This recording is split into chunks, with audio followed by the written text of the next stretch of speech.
two criminal empires, one ruthless enemy, and a marriage neither of them chose. She built her father's empire from blood and grief at 19 years old. He clawed his way from an orphanage to the most feared throne in Asia. Now the same Russian syndicate is burning both of their worlds to the ground, and the only weapon their dead fathers left behind is each other. If you have ever watched two wolves forced to share a cage, you already know this story will not end quietly. Stay until the last second, hit that like button, and drop your city in the comments.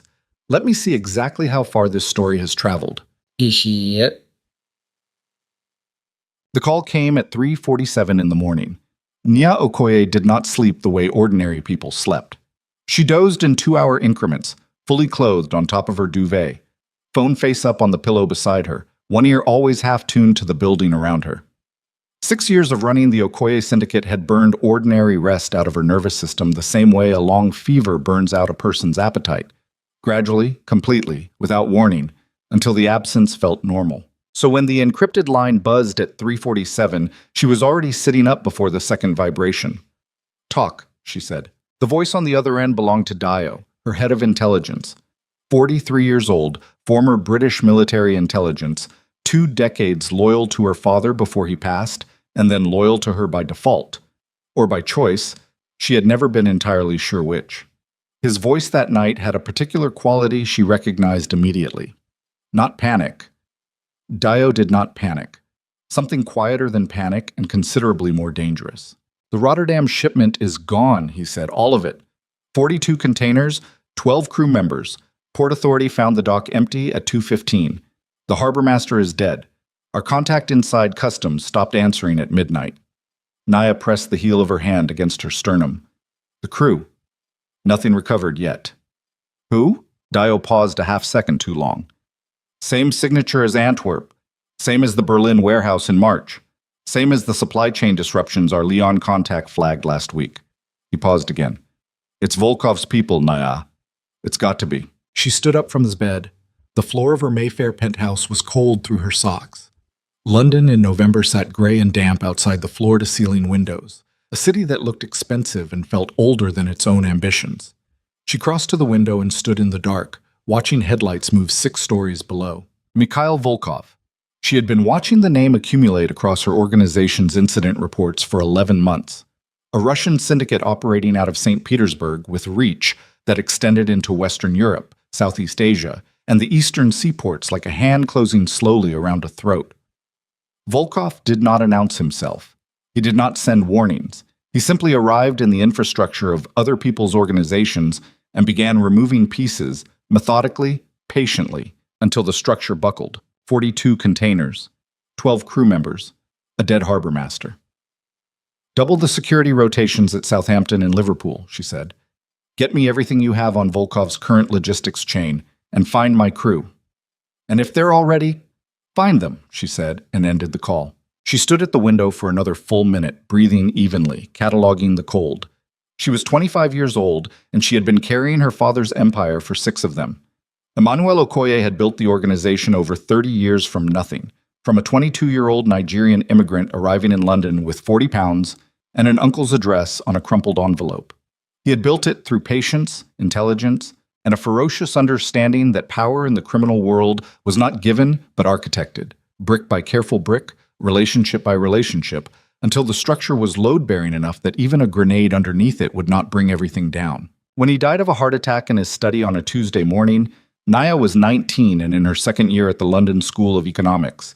She had 36 hours of grief before the first meeting materialized in her father's conference room. 12 of his senior lieutenants, every single one of them a man, every single one of them at least twice her age, half of them looking at her like a problem, and the other half looking at her like an opportunity. She had walked into that room in a black dress and sat at the head of the table and said very little. She asked questions instead. She listened. She cataloged. 3 days later, 2 of the 12 were removed from their positions. Within a month, the organization understood that Emmanuel Okoye's daughter had not inherited his patience, but she had inherited something considerably more useful, his precision. She had not been home to Lagos since he died. Her older brother, Emeka, had taken his inheritance in cash and property and disappeared to Zurich to live the life of a legitimate businessman, leaving her with the weight of the criminal empire and none of the legal assets.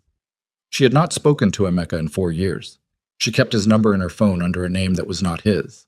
All of this was background noise. The Rotterdam shipment was foreground. She was dressed and in her secure operations room by 4:15 a.m. 9,000 kilometers east, in a compound tucked into the forested hills outside Seoul, Kang Tae-jun was not sleeping either. He sat at a lacquered desk in a room that his lieutenants were not permitted to enter without permission, reviewing the third incident report in as many weeks.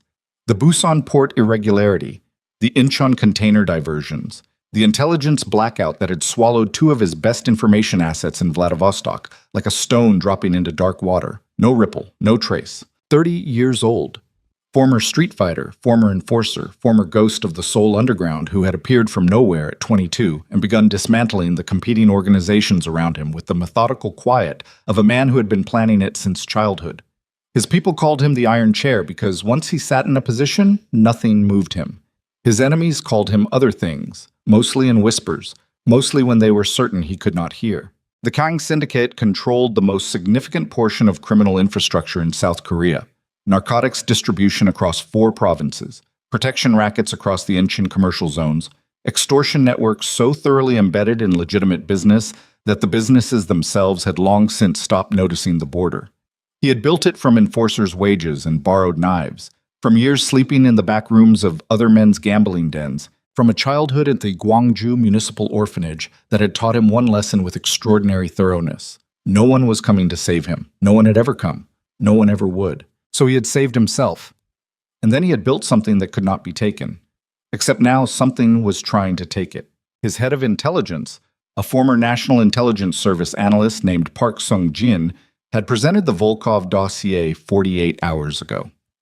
Sung-jin was not a man who exaggerated.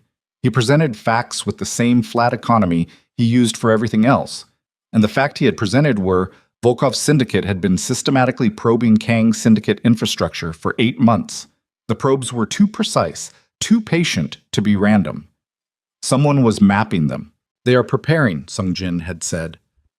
Not attacking yet. Mapping. When they know the geography well enough, they will attack everything simultaneously. Tae-jun had listened to this without expression. He had a particular way of absorbing bad information. His face went absolutely neutral, like a surface cleared for writing, and he sat very still, and his eyes did not move. His lieutenants found this more frightening than anger. Anger at least had a temperature. He set the report down on the desk now, and pressed his thumb and forefinger against the bridge of his nose. It was the simultaneity that troubled him most. The idea that Volkov was not coming for him specifically, but was building something large enough to hit multiple targets at once, which meant the Okoye syndicate in London was likely also under surveillance, which meant he was not dealing with a regional threat, but a coordinated international campaign from an organization with resources that dwarfed anything operating out of St. Petersburg 3 years ago. Volkov had grown very large very quickly. That required either extraordinary luck or extraordinary backing. Tae-jun did not believe in extraordinary luck. He was about to call Sung-jin when the other phone on his desk, the one with the red indicator light, the one that had not rung in nearly 4 years, began to vibrate. He stared at it for a moment. Then he picked it up. The voice on the other end was a lawyer named Jeon Hyuk-soo, who worked out of a sealed legal chamber in the basement of a building in Gangnam that officially did not exist. Jeon was 81 years old, had handled the Kang family's legal affairs for 3 decades, and had a voice like old paper. "Your father's will," John said, "has triggered its secondary clause." Nia received the same notification from a London solicitor named Alderton, who had served Emmanuel Okoye for 27 years, and who delivered the news with the particular regret of a man who had known it was coming for a long time, and had spent those years hoping it would not.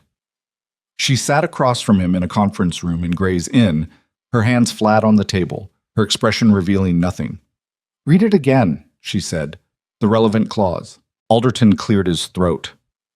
In the event that an external organized criminal force launches concurrent coordinated attacks against both the Okoye organization and the Kang organization, attacks meeting the specific criteria of harbor seizure, supply chain disruption, and intelligence asset elimination across both territories within a 90-day window. The secondary inheritance clause activates. The clause requires that the current head of the Okoye organization and the current head of the Kang organization formalize a political union within 60 days. Failure to comply by either party results in immediate dissolution of that party's controlling interest in their organization, to be redistributed among the Senior Council of Lieutenants according to the Emergency Succession Protocol. Ni Pramanto, silence. My father, Naya said, wrote this. Your father and Kang Dai-su, Tae-jun's father, negotiated and co-signed the arrangement 12 years ago. Both parties retained sealed copies. The clause was designed as a last resort measure, activating only under conditions severe enough to require the full combined weight of both organizations. And Kang Dae-su is dead. He passed 2 years ago. His son holds the controlling interest. Nya was quiet for a long time. She looked at the table, at her own hands, at the window behind Alderton, where the London sky was the color of wet cement. If I refuse, she said, not as a question but as a cartography exercise, mapping the terrain, you lose everything, Alderton said, with the gentleness of a man delivering a terminal prognosis. The organization reverts to council control. You would retain your personal assets and your personal safety. But the Okoye Syndicate, as your father built it, and as you have built it since, it would no longer be yours. She stood up and walked to the window. Below, Gray's Inn Road carried its ordinary Tuesday morning traffic, people going to ordinary places for ordinary reasons, completely unaware of the architecture of obligation that her dead father had built around her without asking. She thought about Emeka, comfortable in Zurich, untouched by any of this. She thought about her father's hands, the particular way he held a pen. She thought about 12 lieutenants staring at her across a conference room table when she was 19, waiting to see if she would flinch. She had not flinched then. Set up the meeting, she said. They met in Hong Kong 17 days later. The neutral venue had been selected by Jeon Hyuk-soo and Alderton in consultation, a private suite on the 43rd floor of a hotel in Wanchai with a harbor view that cost more per night than most people's monthly wages. The kind of place that understood discretion as a business model. Nya arrived first. This was deliberate. She was always first to any meeting she could not entirely control. It gave her the geography, the sightlines, the ability to watch a person enter rather than being watched. She was wearing a charcoal suit. No jewelry except her father's watch, a Patek Philippe that ran 3 minutes fast, which she had never corrected. Her natural hair was pulled back. She stood at the window with her hands clasped behind her back and watched the South China Sea carry its ships, and her own reflection watched her back. She heard him arrive before she saw him. The particular quality of silence that preceded an important person, the way the air in a room reorganized itself around someone that other people reflexively deferred to. Kang Tae-jun was taller than she had expected. The intelligence dossiers had photographs, but photographs lied about scale. He wore a dark suit without a tie. His jaw set in a way that suggested he had made several decisions on the flight that he was already committed to. He was accompanied by 2 men who positioned themselves near the door and then became as still and decorative as furniture. He walked to the center of the room and stopped and looked at her with the particular quality of attention that practiced powerful people used. Not invasive, not warm, simply comprehensive. Nya Okoye, he said. Kang Tae-jun, she said. He said something in Korean to one of the men by the door who nodded and left. Then he walked to the conference table and pulled out a chair and sat down, without invitation, without ceremony. She watched this. You seem comfortable, she said, for someone who flew 13 hours to a meeting he did not want. I am always comfortable, he said. His English was precise, inflected with something that was not quite an accent, but a particular weight on certain syllables. Comfort is a discipline. Are we going to stand at opposite sides of this room and measure each other all afternoon, or are we going to talk? She sat down across from him. For the next 2 hours, it was not a conversation. It was a dismantling. He questioned the geographic reach of the Okoye Syndicate's European connections with the tone of a man reviewing a business proposal he found underwhelming. She responded by questioning the logic of the Kang Syndicate's over-concentration in South Korean domestic markets, with the tone of a woman pointing out a structural flaw in load-bearing architecture. He implied that her leadership of the organization had relied heavily on the goodwill her father had built. She replied that his had relied heavily on the fear he had manufactured, which was a considerably more fragile foundation. Neither raised their voice. Neither was cruel. But neither gave an inch, and the room grew progressively colder despite the November harbor light. At one point he said, "You inherited a machine and are running it on its existing fuel." At one point she said, "You built a cage and you are confusing it for a kingdom." By the third hour they had abandoned the pretense of professional review and were simply bluntly arguing about the marriage clause, about their respective fathers' arrogance in writing it, about what it meant to have an obligation imposed on you by a dead person who had loved you and in loving you had also presumed to own your future. It was during this argument, unexpectedly, that the first honest thing happened. Taejun stopped mid-sentence. He looked at her with something that was not quite respect, but was adjacent to it in the neighborhood, close enough to distinguish from what had come before. "You are angry," he said. "Aren't you?" she said. "Yes," he said. And that was all. One syllable, with all the weight of a man who rarely admitted anything aloud, dropping it onto the table between them like a stone. The silence after it was different from the silences before. They signed the marriage contract at 11:47 p.m. that night. Nia's hand steady, Taejun's unreadable. The lawyers witnessed. The two of them did not speak again that evening. They returned to separate suites and separate phones and separate empires still bleeding under the same invisible hands.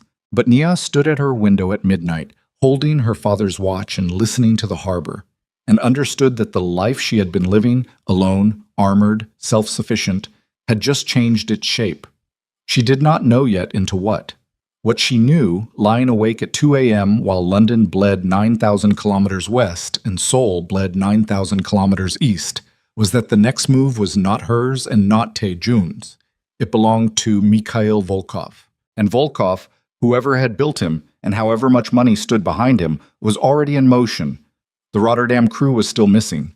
The Busan port contacts had gone silent. And somewhere in the intelligence architecture of both empires, there was a fracture.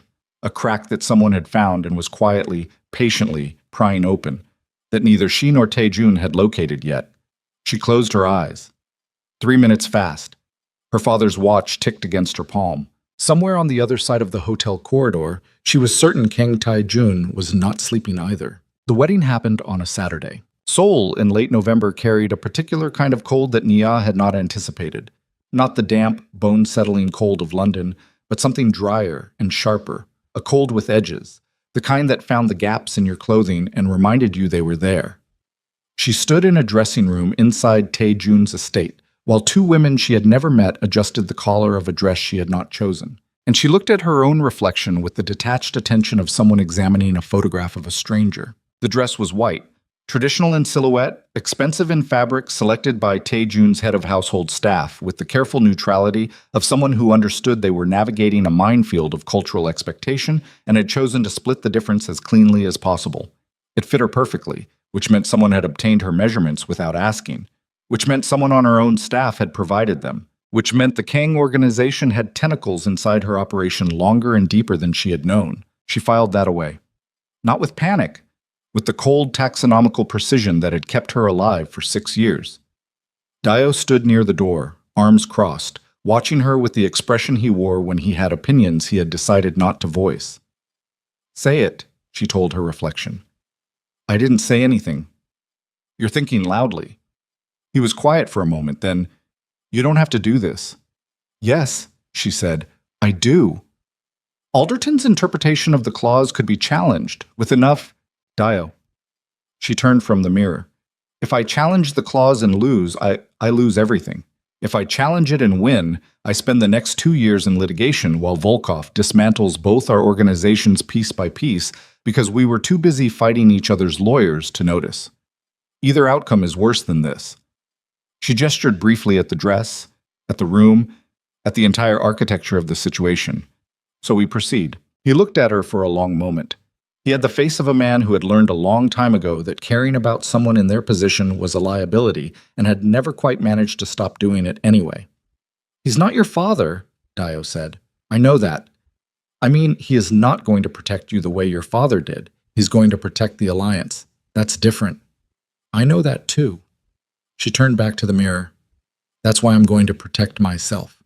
Swan. The ceremony was attended by 41 criminal organizations, not their legitimate representatives, not their public faces, the actual people, the ones whose names appeared in classified intelligence files in 6 countries, the ones whose photographs were pinned to boards in basement offices in Europol and Interpol and the Korean National Intelligence Service. They sat in a ballroom in Tae-jun's estate, dressed in the finest clothing money could acquire, and they watched the Korean Mafia boss marry the Black Mafia queen with the particular attention of people who understood that what they were witnessing was not romance, but geopolitics. Tae-jun stood at the end of the aisle and watched her walk toward him with an expression so controlled it was almost architectural.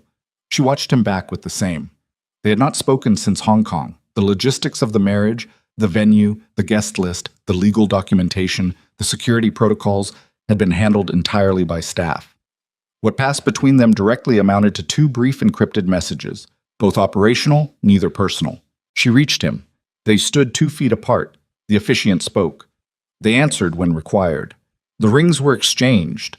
He placed hers on her finger with hands that were completely steady, and she placed his with hands that were completely steady, and neither of them looked at the other's face while it happened, which was the most honest thing either of them did all day. When it was done, Tae-jun's hand found the small of her back. Not gently, not tenderly, but with the practiced ease of a man who understood that performance was its own kind of armor. And they turned to face the room together. 41 organizations, 1 unified alliance. The applause was enormous. The estate was a compound, not a house. 17,000 square meters of walled property in the hills north of central Seoul, staff of 22, security detail of 14, surveillance grid that made the perimeter feel like the inside of a watch. Tae-jun's private wing occupied the eastern half of the main building. He assigned Nya the western half, equal in size, identical in security access, separated by a connecting corridor that neither of them used. The first week was silence, not uncomfortable silence, operational silence. They were both people who generated enormous amounts of work regardless of physical location, and they generated it from opposite ends of the compound with the focused independence of parallel rivers that happened to share a watershed. Meals were the exception. Twice daily, by mutual unspoken agreement, they ate in the main dining room, across from each other, with nothing between them except food and the sound of cutlery. On the 4th night, Tae-jun said, "Your Rotterdam crew." She looked up from her phone. 3 of them were recovered 2 days ago by Interpol from a warehouse in Antwerp, alive. Sungjin's people flagged it before your intelligence team did. He said this without emphasis, without editorial, simply as information transfer. I thought you should know immediately rather than through channels. She put the phone down. Why did your people flag it before mine? Because I redirected 2 of our European intelligence assets to monitor Rotterdam specifically after our meeting in Hong Kong. He picked up his chopsticks. Your network has a gap in the Belgian coverage zone. You know this. I know it. I've been building the coverage. It's taking too long. I'm aware of that. He looked at her. Something passed across his face that was not quite irritation and not quite respect. I'm not criticizing. You are, but it's accurate, so I'm not going to argue it. She picked up her own chopsticks. Thank you. For the crew. A pause. He gave a brief nod. They ate the rest of the meal in silence, but it was a different silence than the ones before. It had, very slightly, less temperature. The first real fight happened on day 9. Nya had scheduled a return to London. 3 days, a series of meetings with senior lieutenants, a renegotiation of terms with the French distribution network, a site assessment for the expanded Southampton operation. Operational necessity. She had informed Tae-jun's chief of staff, not Tae-jun directly, because it was her schedule and she did not require his approval. He found her in the corridor outside her wing at 7 in the morning, already dressed for travel, carry-on packed and waiting by the elevator. You're leaving, he said. Not a question. 3 days, she said. London. I have meetings. Volkov's people hit a Marseille supply node yesterday. 2 dead.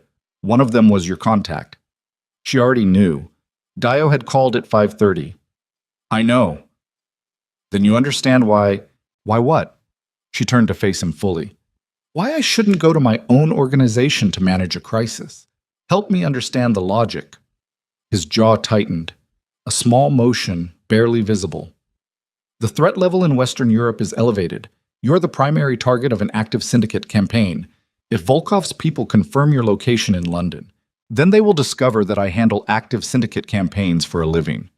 She picked up her bag. I've been running this organization for 6 years without a guardian, Taejun. I don't need one now.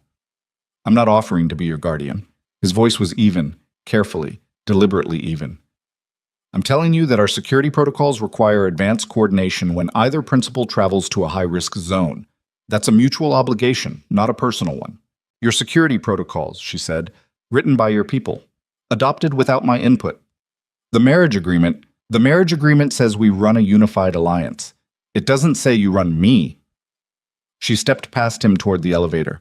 I'll coordinate with Sungjin's team on the ground arrangements. That's the full extent of the protocol's requirement. She felt him watching her back the entire length of the corridor. She did not turn around. But she was in London by early afternoon. The meeting with her senior lieutenants was in a private room above a restaurant in Clerkenwell that she had used for years. Not glamorous, not identifiable, exactly the kind of place that escaped notice by being completely unremarkable. 9 men and women around a table, people who had served her father and now served her, people whose livelihoods and families and personal safety were braided into the health of the organization in ways that could not be cleanly separated. She briefed them on the marriage alliance, not emotionally, factually. The strategic logic, the combined resource pool, the enhanced intelligence sharing. She watched their faces and read the room the way her father had taught her, not by listening to what people said, but by watching what their bodies did when they thought no one was watching. Chidi, her deputy director of operations, 47, former Lagos Street Network, loyal to her father before her and loyal to her through sheer force of demonstrated competence on her part, sat with his hands very still on the table and looked at her with an expression she had seen on him before and did not entirely like. You trust him? Chidi said. I trust the clause, she said. His interest in keeping me alive is legally and financially indistinguishable from genuine concern. The practical outcome is the same. And if his interest and your interest diverge, then we'll have a different conversation. She moved on to logistics. The afternoon was a relay of operational meetings, each one dense with the specific granular detail of an organization under pressure. Supply routes, personnel gaps, financial exposure, counterintelligence measures. By 5 o'clock, her left shoulder had locked up from sitting too long in the same posture, and she smelled like stale conference room air and was running on approximately 3 hours of sleep and the particular kind of focused adrenaline that kept serious people functional past the point where their bodies had registered complaints. At 6:15, Dio appeared at her elbow. We have a problem, he said quietly. The Marseille contact's replacement just made contact. He says the information leak that got our contact killed. It came from inside the London network. She looked at him. He has documentation, Dio said. Partial. Enough to narrow it to one of 6 people. He wants to meet in person, tonight. Where? A restaurant in Soho. He chose the location. She looked at the room around her. The meeting was still going. Her lieutenants were talking about the Southampton expansion. Everything looked normal. Set it up, she said. The restaurant was called Cassin's, a mid-range Italian place on a side street in Soho that stayed open until 11 and did enough business that 2 people sitting in a corner booth would be invisible. Nia arrived at 8:45 with Dio and 2 members of her personal security, the other 2 positioned outside. The Marseille contact's replacement was already there. A thin man in his early 40s, dark circles under his eyes, coffee going cold in front of him, the particular body language of someone who had been frightened for a long time and was now frightened more specifically. His name was Renaud Aude. She knew him from the files, mid-level courier network operator, French-Algerian, had worked with the Okoye network through the Marseille contact for 3 years without incident. He slid a sealed envelope across the table when she sat down. The documentation, he said, cross-referenced call logs and 2 intercepted message chains. The leak is recent. Started approximately 8 weeks ago. Whoever it is has been feeding Volkov's people operational timing, not structure, timing. Naya opened the envelope and looked at the first page without expression. This narrows it to 6 people, she said. 5, Renaud said. One of them died in the Antwerp incident, which might not be coincidence. She was about to respond when the front window of Cassin's exploded inward. It was not gradual. One moment the window existed, and the next moment it did not, and the sound was enormous and wrong. the kind of sound that landed in the chest before the brain processed it, and Naya was already moving before the glass had finished falling. Not away from the door, which was the instinctive direction, but sideways, behind the substantial brick column that separated the dining room from the bar. Because she had clocked that column when she sat down, and she clocked things like that reflexively, compulsively, as a matter of survival. Two men came through the window opening. One through what remained of the door. Her security team engaged immediately.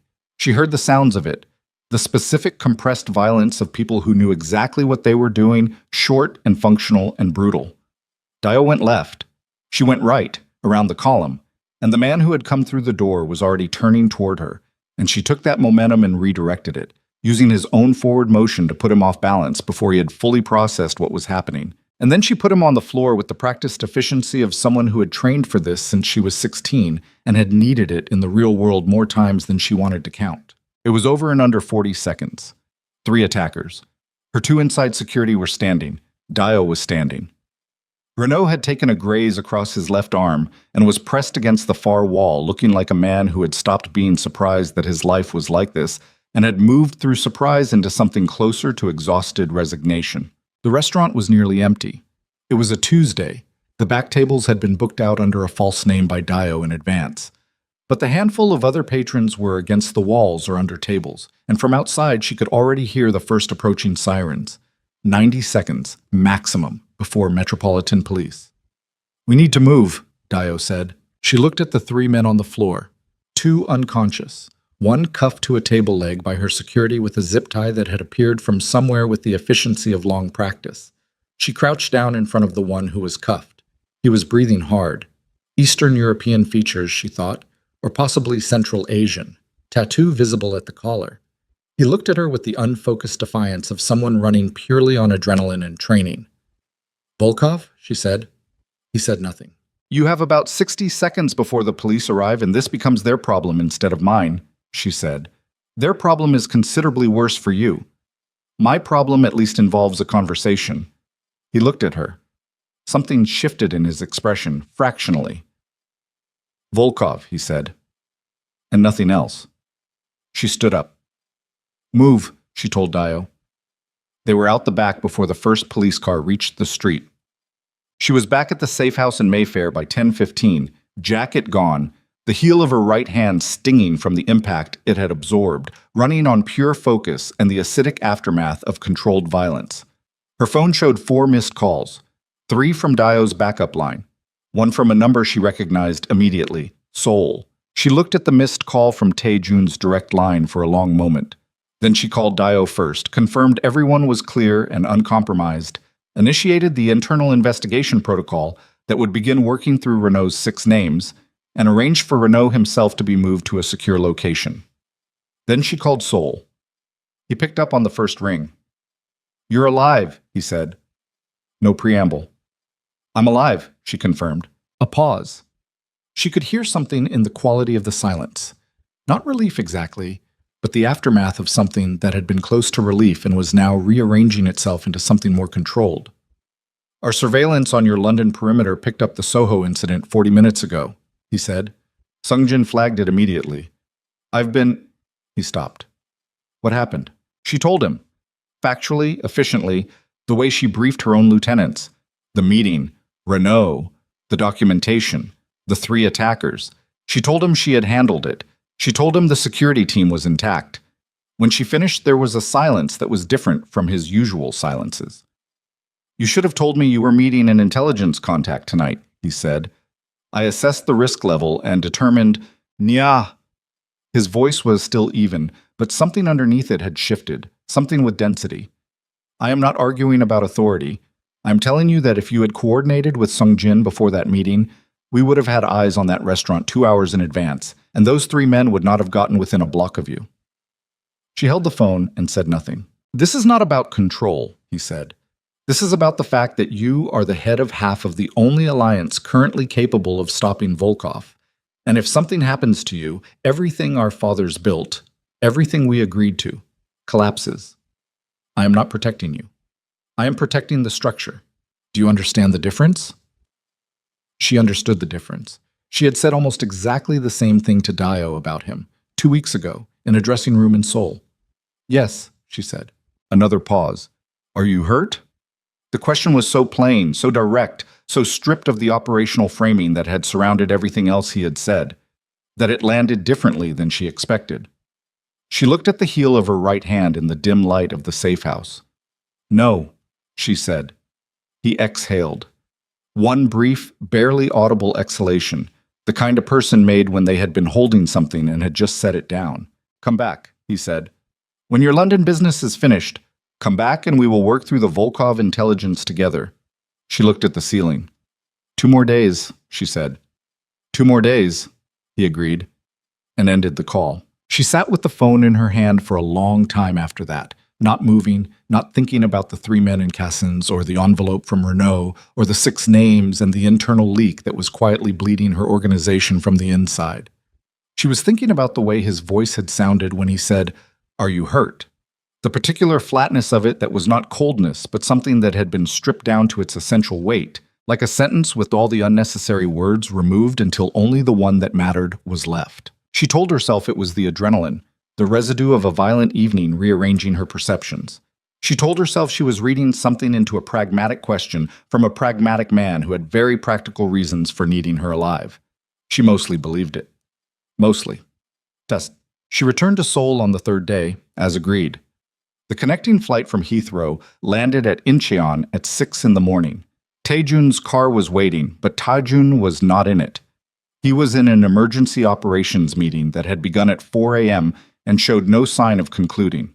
She was taken to the estate, shown to her wing, given coffee and a briefing document that Sung Jin had prepared overnight. She read the briefing document at the kitchen table in her wing, with both hands wrapped around the coffee mug. The Volkov dossier had grown. New intelligence from the Vladivostok network, painstakingly reconstructed over 3 weeks by Sung Jin's team, had confirmed what Taejun had suspected. Volkov was not an independent operator.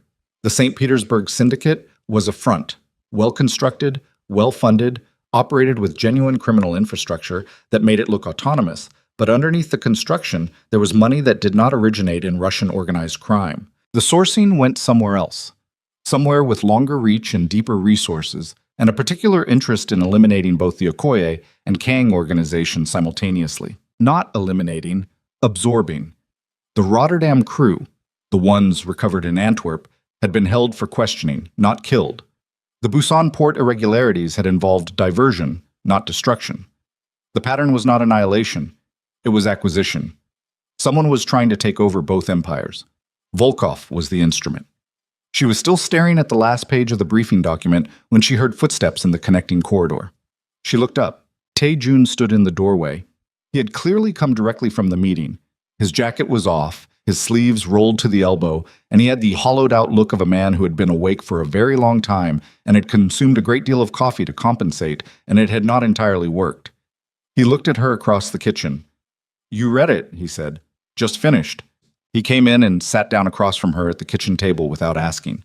She pushed the document toward him, though he clearly had already read it. It was a gesture, a sharing of territory, a small acknowledgement of common ground. "Acquisition," she said. "Yes. Someone wants what we have, not just the routes and the networks. The organizations themselves, the loyalty structures, She searched for the right word. The architecture. It takes 30 years to build what your father built. 20 for mine. You cannot manufacture that kind of institutional loyalty. You can only take it by removing the people at the top and installing your own. Or, he said, by forcing the people at the top into conflict with each other until the organization fractures and the pieces are easier to absorb separately. She looked at him. He looked back. The clause, she said slowly, the marriage clause. If it had activated and one of us had refused, one of us would have lost control of their organization. The senior council would have assumed power, and a senior council without a unified leader is considerably more vulnerable to external pressure. Our fathers built the clause to protect against exactly this scenario, she said, which means someone knew about the clause and structured the Volkov campaign specifically to trigger it, betting that one of us would refuse. His voice was entirely flat now. The operational flatness that she was beginning to understand was not coldness, but the sound of a brain running at maximum capacity. They wanted the claws to tear us apart instead of bind us. The kitchen was very quiet. Outside the window, the Seoul morning was pale and gray, the kind of light that arrived before it was fully committed to the day. They made a mistake, Naya said. Yes, said Taejun. They did. He reached across the table and turned the briefing document to the final page. A list of financial routing nodes that Sungjin's team had traced through 4 intermediate shell companies before losing the thread. He tapped one entry near the bottom of the list. A company registered in the Cayman Islands, 18 months old, with no public-facing activity and a capitalization that made no rational sense for its stated purpose. This is where the thread ends, he said. For now. Then that's where we start, she said. He looked at her. And for the first time since Hong Kong, something in his face was not controlled performance or operational efficiency, or the architecture of a man who had built his entire identity around never appearing uncertain.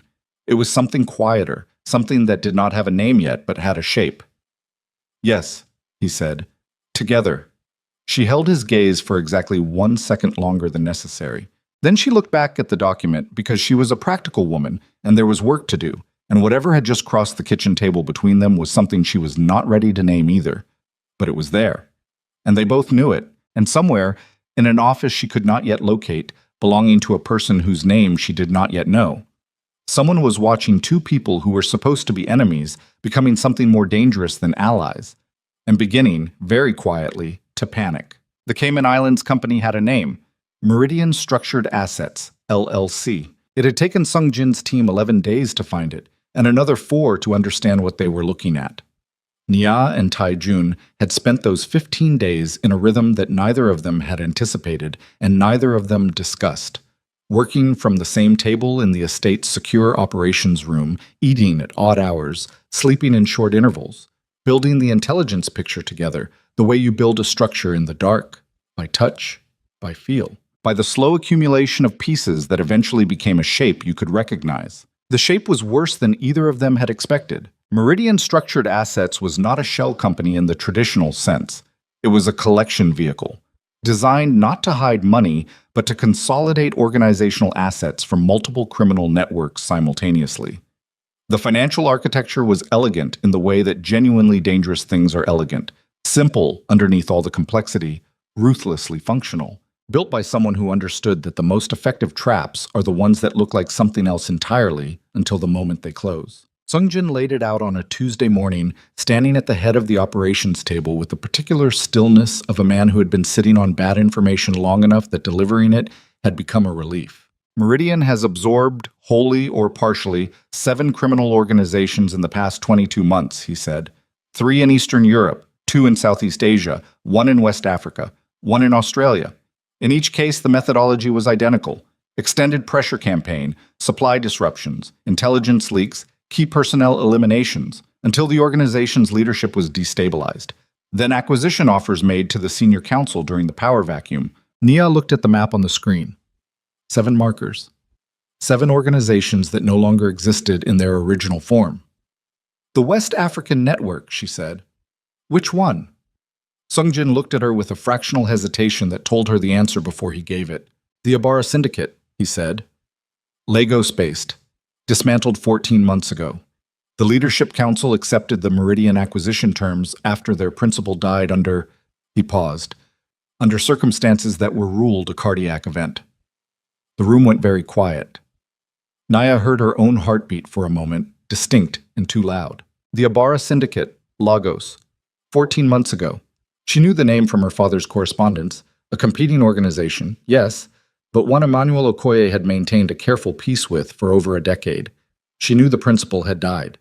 She had noted it in her intelligence files as a regional development, a competitor's loss, something to monitor for ripple effects. She had not known about Meridian. She had not known the death was anything other than what it appeared.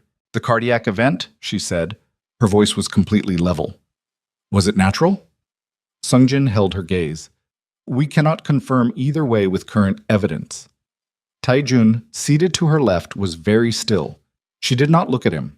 She looked at the map. 7 markers. How long, she said, until they make the acquisition offer to our senior councils? Based on the pattern timeline in the other cases, Sungjin checked his notes. Approximately 6 to 8 weeks. Possibly less, given that you have already formed the alliance. The alliance complicated their timeline. They expected the marriage clause to fracture both organizations. When it didn't, they accelerated. Who is behind Meridian? Taejun said. He had not moved. His hands were flat on the table.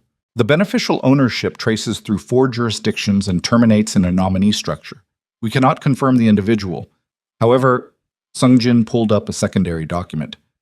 The legal framework for Meridian was drafted by a firm in Geneva. The firm has one known client in common with Volkov's primary financial infrastructure. He put a name on the screen. Neither Naya nor Taejun spoke for a moment. The name belonged to a man they both knew by reputation, a legitimate businessman, publicly, with the kind of profile that showed up in economic forums and charitable foundation announcements and the guest lists of political summits. A man whose public legitimacy was so thorough and so long established that the idea of him as the architect of a criminal acquisition network operating across 4 continents was either completely absurd or the single most elegant camouflage Nia had ever encountered. "We need more," Taejun said. "We're working on it," Sungjin said. "Work faster." Pata. That night was the first night they talked about something other than Volkov. It happened without design. It was past midnight, and the operations staff had cycled out, and it was just the 2 of them in the room, the remains of a meal on the side table, the city lights of Seoul visible through the reinforced windows in the distance. Naya had her jacket off and her sleeves pushed up, and she was running through the West African acquisition timeline on her laptop with the focused, repetitive attention of someone who was actually processing something else entirely. Taejun was at the far end of the table, reviewing Sungjin's financial analysis, and he looked up at some point and watched her for a moment and said, "When did your father die?" She stopped typing. 6 years ago, she said. Heart attack in his study. Tuesday morning, she paused. He was 61. A silence. Mine was 58, Taejun said. Complications after surgery, 2 years ago. He looked back at his documents. He knew he was dying for about 8 months before it happened. He did not tell me until the last 3 weeks. Why not? Because he knew I would stop working and come home. And he did not want me to stop working. He thought... His jaw moved. He thought the work was more important than the time. Naya looked at him across the length of the table. Was he right? She said. Taejun considered this with the seriousness of a man for whom the question was not rhetorical. No, he said finally. He was not right about that. She looked back at her laptop. My father was right about almost everything, she said. That's the worst part. Even this. She gestured at the room, at the compound, at the entire apparatus of their arranged situation. Even this was right. The clause, the marriage. He saw this coming before either of us knew Volkov's name. Our fathers knew each other for 30 years, Taejun said. I did not know that until I read the will documentation. Neither did I. He let out a short breath that was almost a laugh. Not humor, something older and more tired than humor. 2 men built a trap for their own children because they loved them, and called it protection. It is protection, she said. It just doesn't feel like it. He looked at her. She looked back. And something passed between them that was not quite the thing that had been building across 15 days of shared tables and shared work and shared bad news, but was immediately adjacent to it, close enough to feel the heat. She looked away first. She was not ready. She knew she was not ready, and she knew he knew it too. Get some sleep, she said. Sungjin has a full briefing at 7. He stood, picked up his jacket, walked to the door of the operations room and stopped with his hand on the frame and looked back at her. Nia, he said. She looked up. He seemed to be on the edge of something, a sentence, a decision, a door he had been standing in front of for some time and had not yet walked through. She watched his face work through it. Good night, he said, and left. She sat alone in the operations room for a long time after, in the quiet hum of screens and the distant city, her hand still on the keyboard, typing nothing. Boom. The breakthrough came 4 days later and it arrived through a source nobody expected. Dio called at 9 in the morning from London. His voice had a quality she recognized from the Soho restaurant night. That specific register that was not panic, but was the thing standing directly next to panic, looking at it. Renault's information, he said. The 6 names. We've been running them through communication intercept analysis. We found a pattern. One of the 6 has been in irregular contact with a Kang Syndicate adjacent number. She went completely still. Which number? She said. It traces to a burner registered in Inchin. We can't confirm the user directly, but the call pattern matches the operational schedule of someone inside this compound. She put the phone down, picked it up. Send me everything, encrypted, now. She had the files within 8 minutes. She read them twice. Then she walked to Tae-jun's private office and knocked once and opened the door. He was on a call. He looked at her face and ended the call immediately. She put the printed files on his desk. She did not say anything. She watched him read. He read it the same way she had. Once through fast, once through slow, his face going through the process of stripping itself down to pure function. When he finished, he sat back in his chair and put both hands on the desk and was quiet for a long moment. Park Sung-jin has been with me for 7 years, he said. I know. He has full access to our combined intelligence architecture. I know. If he is the contact, then Volkov has known every move we've planned since the alliance was formed. She held his gaze. Every countermeasure, every investigation lead, every piece of the Meridian structure we've uncovered. He's known all of it. Tae-jun stood up slowly. The motion was controlled in the way that very dangerous things are controlled. Not calm, but contained, the way a charge is contained before detonation. I need to verify this independently before... The door opened. Sung-jin stood in the doorway, tablet in hand, with the expression of a man who had come to deliver a routine briefing and had registered in the space of 1 second that something in the room was catastrophically wrong. His eyes went from Tae-jun to Naya to the files on the desk. The tablet in his hand tilted very slightly. The next 4 seconds were among the most precise of Nia's professional life. Sung-jin's left hand moved toward his jacket. Not fast. Not the motion of an experienced fighter, but of a man whose instinct was overriding his training. Tae-jun was already moving around the desk, and she was already moving from the other direction, and what happened was not elegant. It was fast and brutal and functionally effective, and ended with Sung-jin against the wall, with Tae-jun's forearm across his chest, and Nia's hand on the wrist that had been moving toward the jacket. She reached into the jacket herself. A phone. Not a weapon. A burner phone, separate from his issued device, the kind of phone that did not exist in any personnel inventory. She held it up. Sung-jin's breathing was very loud in the sudden silence of the room. Tae-jun looked at the phone. Then he looked at Sung-jin, and whatever was in his face at that moment was something that Nia did not want to examine too closely, because it was the face of a man confronting the specific variety of pain that only becomes possible when you have trusted someone completely. 7 years, Tae-jun said. His voice was almost inaudible. Sung-jin's jaw was working. He was not a fighter, and he was not going to fight. What he was doing was calculating. She could see it. Running through his options, finding them very limited, arriving at some interior decision. It wasn't, Sung-jin started. Don't, Tae-jun said. One word. The weight of it closed the sentence. The interrogation took 3 hours.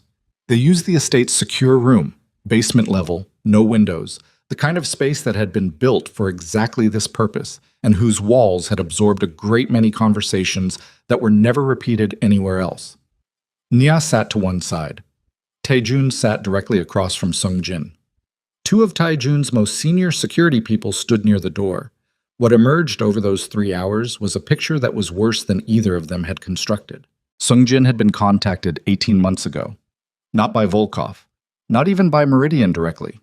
By an intermediary who had approached him with documentation relating to a debt Sung-jin had accumulated during a period 3 years prior, a gambling problem that had been resolved quietly, that Tae-jun did not know about, that had been used as a lever to open the door and then held as a permanent handle. The intermediary had wanted initially relatively minor things: scheduling information, personnel movement patterns.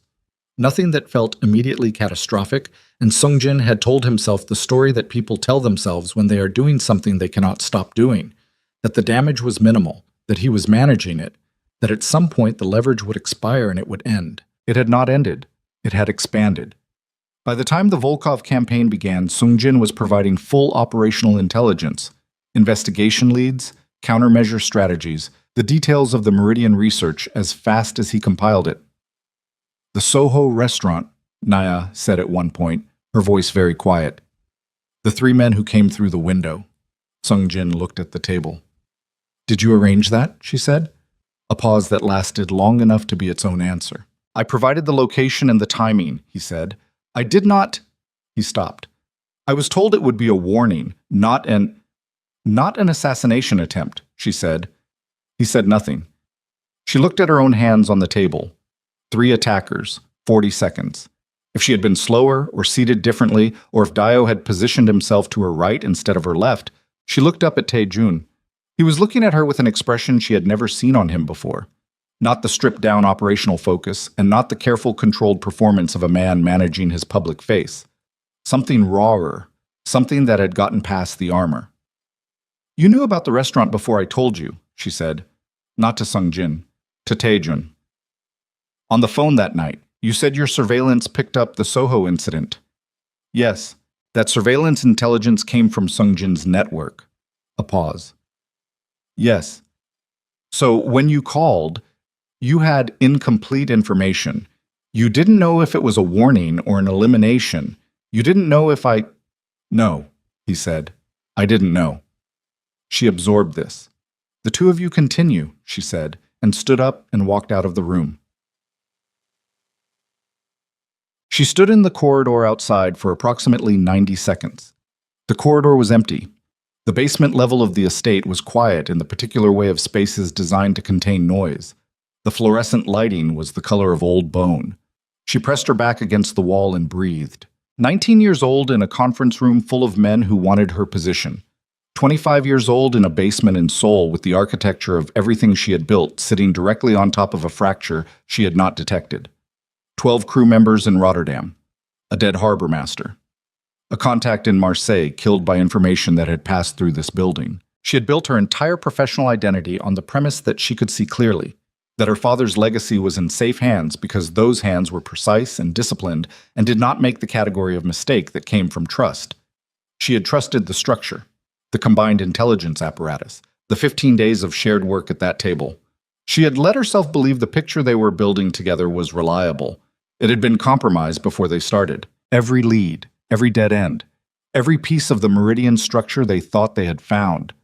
Volkov had known they found it, had known how far their knowledge extended and where it stopped, had probably adjusted accordingly, reinforcing the areas they were approaching, sealing the doors before they reached them. 6 to 8 weeks, Sung Jin had said, until Meridian made acquisition offers to the senior councils, but Sung Jin had given them that timeline, which meant Volkov had provided it, which meant the actual timeline could be anything. It could already be happening. She pulled out her phone and called Dio.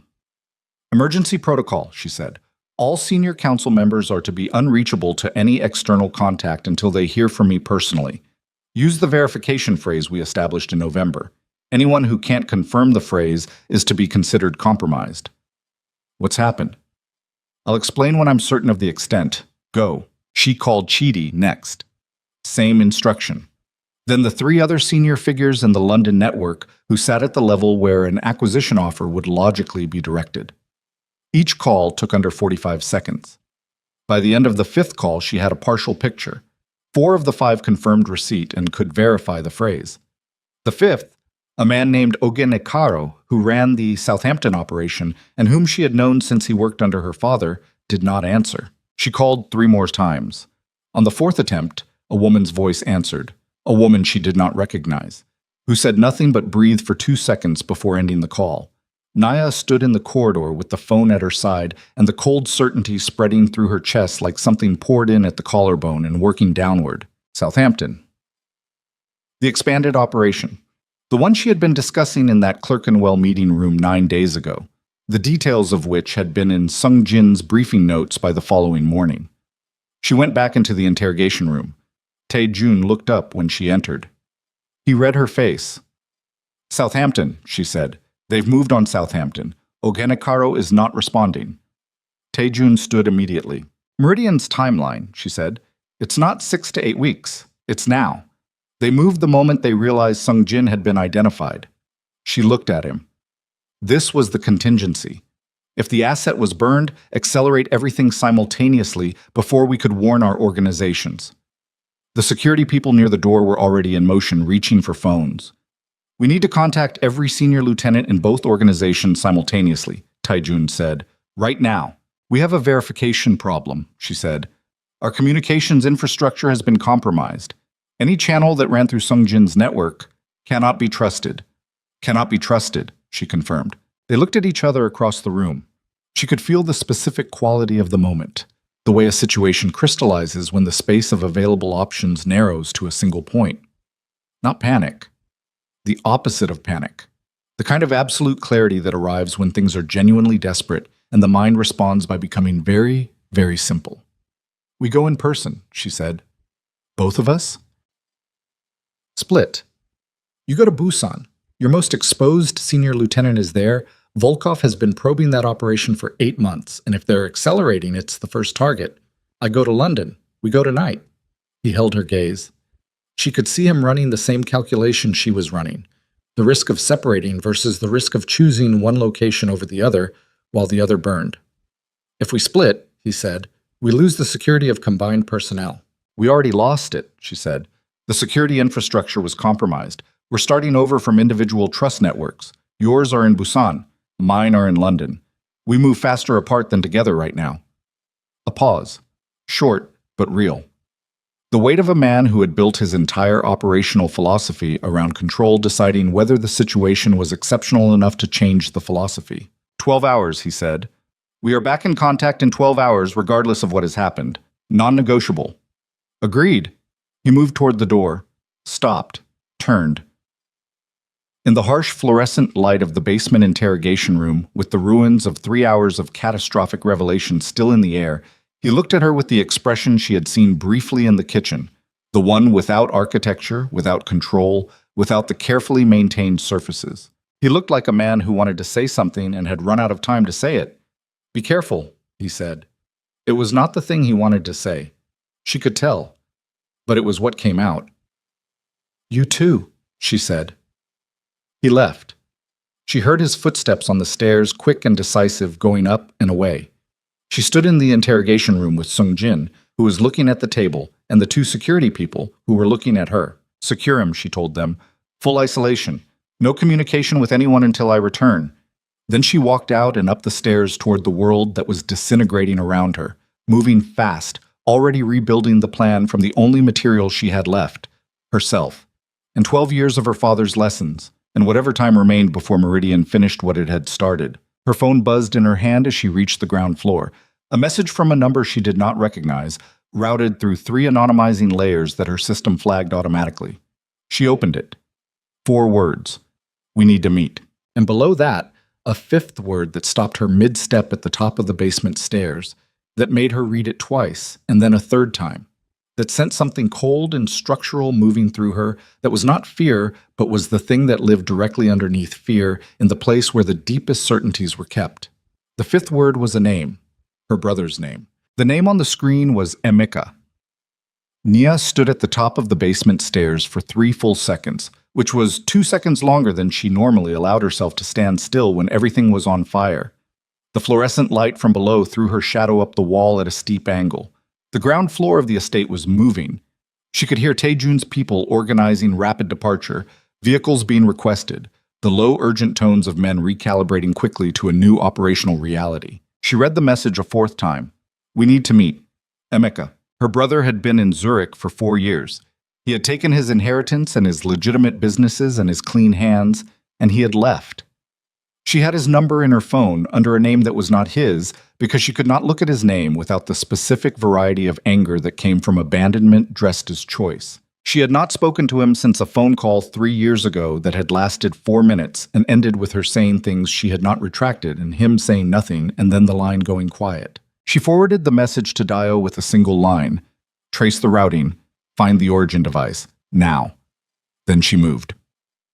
The flight to London was 7 hours. She spent 5 of them working and 2 of them staring at the back of the seat in front of her with the message open on her phone, running through what she knew about her brother and what she did not know and what the gap between those 2 things might contain. Emeka Okoye, 31 years old, 4 years in Zurich with a legitimate import-export business that their father had seeded with legal capital before he died.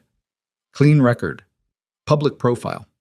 The kind of man who appeared at Nigerian diaspora business forums and gave speeches about the importance of legitimate enterprise.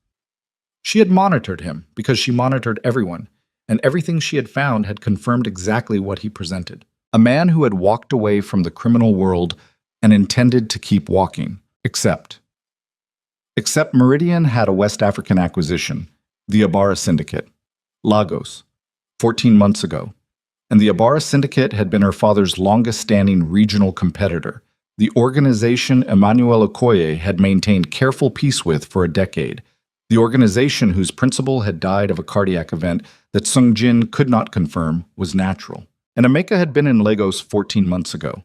She knew because she had a quarterly surveillance report that placed him there for 12 days in connection with a legitimate trade negotiation. She had noted it, filed it, moved on. She pulled the quarterly report now from her encrypted files and read it again at 37,000 feet with the cabin dark around her and the cold outside the window, absolute and total. 12 days in Lagos, during which the Ibarra principal died and the senior counsel accepted Meridian's acquisition offer. She closed the file. She did not sleep. Dio met her at the airport, not curbside, at the private aviation terminal, which meant the situation in London had escalated to a level where public exposure was a genuine concern. He had the look he wore when he had been awake for a very long time and had consumed the information equivalent of a natural disaster.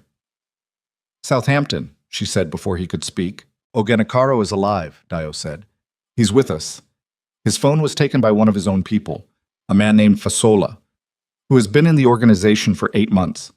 Fasola made contact with someone on Ogenekaro's behalf last night, and the acquisition conversation began. Did Ogenekaro know? No. Fasola was operating independently. We have him now. She exhaled. One piece that had not collapsed. How many others? We've identified 3 additional Meridian contacts inside the London network, all junior to senior level, all inserted within the past 14 months. He paused. It's a systematic penetration, Naya. They didn't just put one person in. They built a layer. 14 months. The same window as the Ibarra acquisition. The same window as whatever her brother had been doing in Lagos. She got into the car. Emeka's message, she said. Did you trace the origin? The device is in London.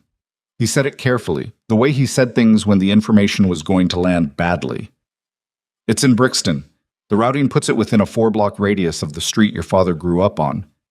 She looked out the window at the M4 carrying its early morning traffic. Ordinary people, ordinary destinations. Set up a meeting, she said. Neutral ground. I choose the location. What? She chose a park in Kennington. Open ground, clear sight lines, no enclosed spaces where conversation could be converted into something else without warning. She arrived 40 minutes early and walked the perimeter twice and put Dio and 2 others in positions that covered every approach. Then she sat on a bench and waited. Emeka arrived alone. This surprised her. She had prepared for him to arrive with people. It would have told her something definitive. Arriving alone told her something else, though she was not yet certain what. He was heavier than she remembered. 4 years of legitimate business and European food had put weight on him that their father's genetics had distributed into his face and shoulders. He wore a coat she did not recognize. He walked with the particular careful deliberateness of a man who was aware he was being watched and was trying to signal with his entire body that he was not a threat. He sat down next to her. For a moment, neither of them spoke. You look tired, he said. Don't, she said. He was quiet. Say what you came to say, she told him. You have 10 minutes, and I have approximately 40 other things happening simultaneously, so begin. He pressed his hands together between his knees. She watched his profile. The shape of his jaw was their father's jaw. She hated that she noticed. I've been inside Meridian for 16 months, he said. The park moved around them, a dog walker in the middle distance, wind in the bare trees, her own heartbeat, steady and very loud. Inside, she said, I was approached 14 months ago, in Lagos. Someone who knew about father's will, who knew about the Okoye organization in detail that should not have been accessible to an outsider. He paused. They knew things that only family would know, or someone who had been inside the organization for a very long time. What did they offer you? They said they were going to take the organization regardless, with or without my cooperation. They offered me a position in the new structure, a legitimized version of what father built, folded into the Meridian network, proper corporate cover, permanent separation from the criminal liability. She stared straight ahead. And you believe that? I was an idiot, he said. Simply, without defense. I was scared, and I was an idiot. And I told myself that if it was going to happen anyway, I could at least position myself to protect people. Protect you. You protected me by feeding them information about my organization. I didn't. He stopped, restarted. I gave them nothing operational. Nothing about routes or personnel or... You gave them the legal structure, she said. The will, the secondary clause. You're the only person outside of Alderton and the Kang lawyers who knew the precise triggering conditions for the marriage clause. She turned to look at him for the first time. They built the entire Volkov campaign around that clause.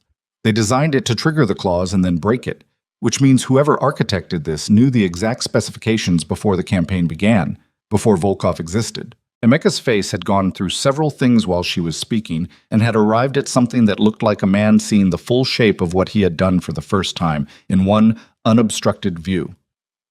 I didn't know what they were going to do with it, he said. That doesn't matter. Yeah, it does not matter. She stood up from the bench. She needed to be standing. She needed the ground under her feet and the air around her because the alternative was something she was not going to let happen on a bench in Kennington with her brother watching. A dead harbor master, 12 crew members taken, a contact in Marseille killed, 3 men through a restaurant window in Soho. She kept her voice even. Someone tried to kill me, using information that traced back to whatever you gave them in Lagos. He stood up too. His face was the color of a man being sick. I came here because I'm trying to fix it, he said. I have documentation. 16 months of Meridian's internal communications, the ones I was given access to as part of my position in the structure. It names the beneficial owner, the real one, not the Geneva nominee, the actual person behind this. She looked at him. I couldn't come forward before because... He reached into his coat. Because they told me if I made contact with you, they would release material connecting you to 3 operations that would end your organization legally. Financial evidence, manufactured but convincing. They built a containment structure around both of us at the same time they built Volkov. He held out a drive. Small. Black. The kind that held a very large amount of very specific information. She looked at the drive. She looked at her brother's face. She thought about trust and what it cost and what it bought and what it left behind when it was wrong. She took the drive. You're going to come with me, she said. You're going to sit down with Dio and give him everything, every contact, every communication, every meeting, and then you are going to stay exactly where I put you until this is finished. Do you understand? He nodded. If I find out you've withheld anything... She did not finish the sentence. She did not need to. He was their father's son, too. He understood what unfinished sentences from Okoye women contained. Her phone vibrated. Tae-jun. She answered immediately. Tell me, she said. Busan is secured. His voice was rough. Not with emotion, she thought, but with the physical roughness of a man who had been in motion for many hours. She could hear background noise, movement, vehicles. We found 2 Meridian contacts in the senior council, removed before the acquisition offer was formalized. Kim Jun-ho. A pause with something jagged in it. Kim Jun-ho was one of them. 12 years with me. She closed her eyes for half a second. I'm sorry, she said. Don't. His voice. Flat. She understood exactly. What's your status? Southampton is holding. 3 internal contacts identified. I'm in Kennington with Emeka. She let that land. A pause. Your brother, he said. He was inside Meridian, 16 months. He has documentation on the beneficial owner. Another pause. He came forward. Can you trust it? I'm going to verify every piece of it before I act on a single bite. But if it's genuine... She looked at the drive in her hand.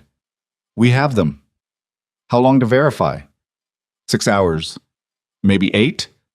Then we need to hold everything together for 8 hours. She could hear him calculating.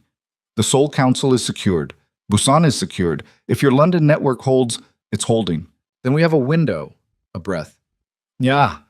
The beneficial owner, Sungjin, gave us a name before we... He stopped. Before we concluded the interrogation. I didn't want to send it encrypted given the communications situation. But if your brother's documentation matches the name Sung Jin gave us, send it to me now, she said. Voice. Say it once. He said a name. She stood in the park in Kennington with the wind moving through the bare trees and the dog walker gone now, and her brother standing 3 feet away watching her face, and she heard the name and everything assembled. The name was not the Geneva nominee. It was not a figure from the criminal world. It was a man she had seen in newspaper photographs at economic forums. A man who had appeared in the background of a photograph in her father's office. A photograph she had looked at 1,000 times without recognizing the face in it because she had never had reason to look for him there. A man who had, apparently, been planning this for considerably longer than 16 months. I know him, she said, a silence on Taejun's end. Then, so do I. We need to move tonight, she said. Not tomorrow. Tonight. If he knows Sungjin is burned and the timeline has accelerated, he won't wait for us to finish verifying the documentation. He'll cut the Volkov operation and disappear back into his legitimate cover before we have anything that touches him directly. Agreed. Something shifting in his voice. Decision made. I'll be in London in 9 hours. I'll have everything ready. Nya! His voice dropped to something that was just between them, stripped of the operational register. Don't go near him before I get there. She almost said something sharp about what she needed from him in terms of instruction. She stopped herself. 9 hours, she said instead. Don't be late. She ended the call, turned to Dio, who had materialized at a respectful distance during the call, with the timing of someone who had been reading proximity correctly for 20 years. We have 8 hours to build a case and a plan, she said. And I need a secure location to put my brother where no one who doesn't work directly for me will know he exists. Already thinking about the Bermondsey location, Dio said. Good. Let's go, Mab. The 8 hours were the densest of her professional life. Not the most dangerous. She had had more dangerous days. But dense in the specific way of time that contains an enormous amount of consequence per minute, where every decision had a weight that could be felt physically, where her brain ran at a speed that left her body slightly behind so that her hands occasionally shook doing something routine, picking up a coffee cup, turning a page, in a way they never shook when she was actually in danger. Emeka sat with Dio for 4 hours and gave him everything. She monitored the debrief through audio feed while simultaneously building the operational structure for the night's action with Chidi and the 3 senior people whose loyalty she was certain of. Ogenekaro joined them at the 3rd hour, tired and angry and steady in the particular way of a man who had almost been sold and intended to do something about it. The documentation on the drive was genuine. She knew within 2 hours because 3 separate pieces of it referenced internal Meridian communications that cross-matched with financial traces Sungjin's team had found independently, traces that Sungjin would not have had reason to compromise because he had not known they were significant at the time of their discovery. The cross-references were too specific to be fabricated, and the name at the center of it all, the beneficial owner, the architect, the man who had looked at 2 of the most powerful criminal organizations in Europe and Asia and decided to acquire them the way a corporation acquires market share, was a man named Harlan Mose, 64 years old, South African by birth, British by naturalization, Swiss by preference. Founder and chairman of a legitimate private equity firm that managed $37 billion in assets across 4 continents. Board member of 3 charitable foundations. Regular presence at the kind of forums where serious people discuss the future of global finance with the confident abstraction of people who believed they understood systems from the outside. Harlan Mose had apparently decided, at some point in the past 4 years, that the most undervalued assets in the global economy were the criminal networks that moved underneath the legitimate one, the infrastructure of distribution and violence and loyalty that legitimate business could never replicate because it required precisely the kind of sustained illegality that legitimate business was constitutionally incapable of. He had built Meridian to acquire those networks. He had built Volkov to destabilize them first.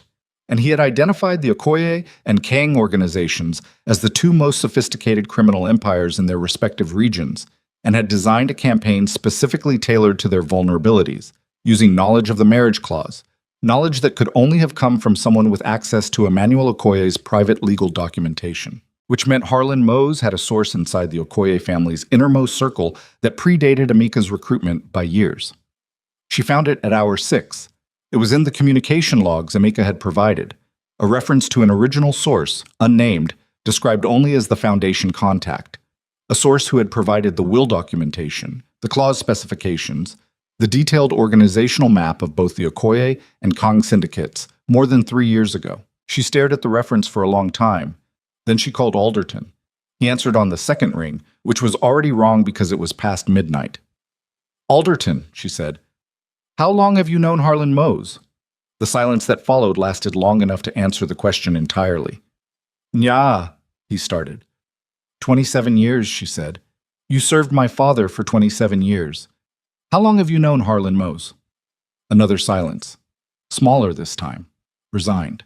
"We were at university together," he said, 40 years ago. "And when did he approach you about my father's affairs?" She could hear him breathing. An old man in a dark room somewhere, carrying something that had apparently become too heavy to hold for a very long time. 4 years ago, he said. Just after your father died. He told me he was trying to protect the organization, that he had resources that could... What did you give him? The will, Alderton said, and his voice had the quality of a man putting down a weapon he had been pointing at himself for 4 years. The secondary clause specifications, the triggering conditions, the organizational documentation. A pause.